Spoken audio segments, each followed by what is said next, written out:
How does one strike the appropriate balance between finding a morally good wife versus a hot wife?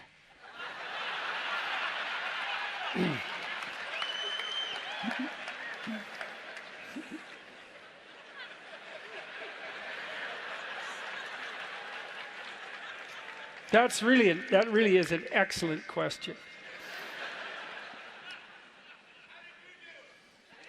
I did great, by the way.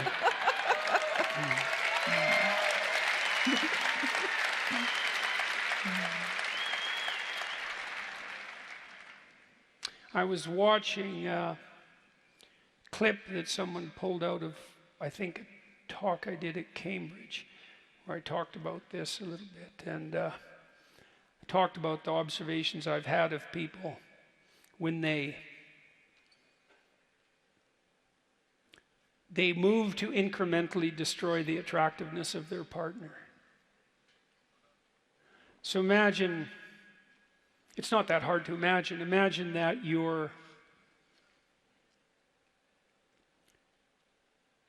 have the capacity to become jealous and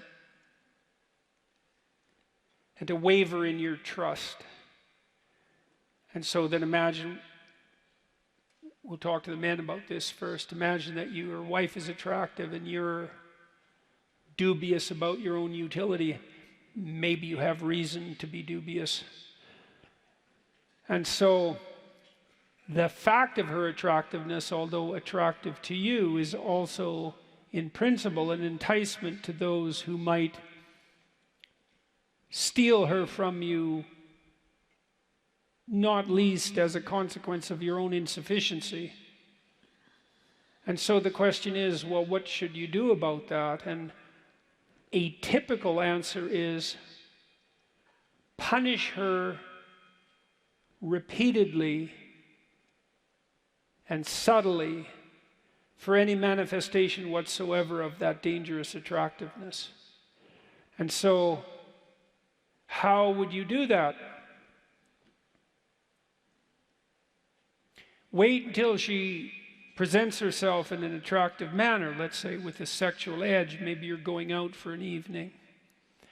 And then when she asks you how she looks, continue looking at your phone or attend to something equally trivial, make a slightly cutting comment, and deflate her. That'll teach her. And then do that 50 times. And then you won't have to worry about whether or not you have a hot wife, because she'll be so demoralized that the answer will be no. And then if you really want to play the game more effectively, that's when you can start complaining to her about how badly she's let herself go. Because then you can blame her for what you just did. And then you get to, well, not have your cake and not eat it too, let's say, and you can dispense with all the moral blame. And if you don't think you do that, you should watch very carefully. Because one of the things that people do is take the shine off those who are shining around them so that they don't look dim in the reflected light. And that's a terrible thing to do.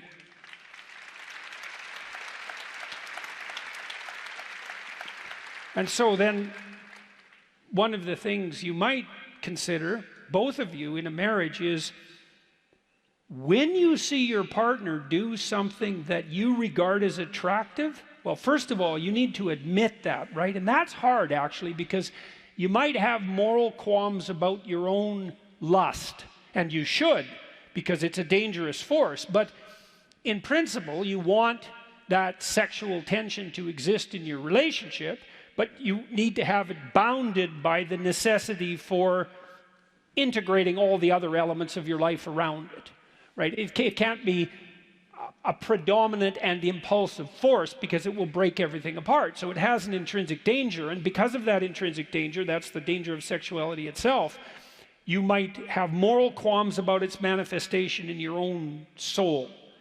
And fair enough. It has to be integrated in relationship to the desire, let's say, to maintain the relationship. But over the long run, in a reciprocal and mutually beneficial and respectful manner, that would be the ethical end of the story, and that was also held in question. But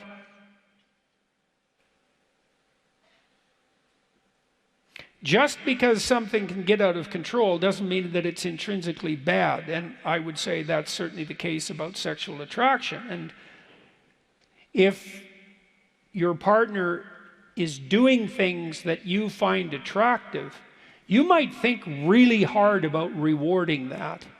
And then you may find that you're afraid to reward it because you're afraid of your own urges, or you're afraid that if your partner becomes too attractive, they'll leave you.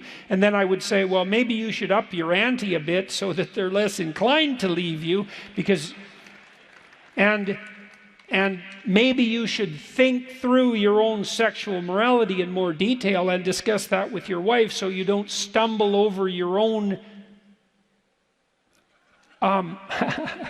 very funny. Very funny. Yeah, you filthy-minded creatures. Yeah. Tongue, how's that? So that you can each properly reward each other for keeping the erotic spark alive in your life. And I think that's a high form of art to manage that. Now, we know that married people have better sex lives than people who aren't married. And the whole culture, in some sense, advertises the opposite, but there's no data to indicate that that's true, because the vast majority of people who aren't in permanent, monogamous, long-term relationships are isolated and alone. And so it's not a good solution. You can have a hotter, erotic life within the confines of a marriage, but it's a very difficult balancing act to manage. But then you might ask yourself, well, you want the alternative? Right? Even though it's difficult and challenging, the absence of that is in some sense a catastrophe of adventure, right? I mean, because there are a few reliable sources of profound motivation in life, and certainly sexual attraction is one of them. And if you can keep that dynamically alive in the confines of an ethically constituted relationship, you can have the best of both worlds.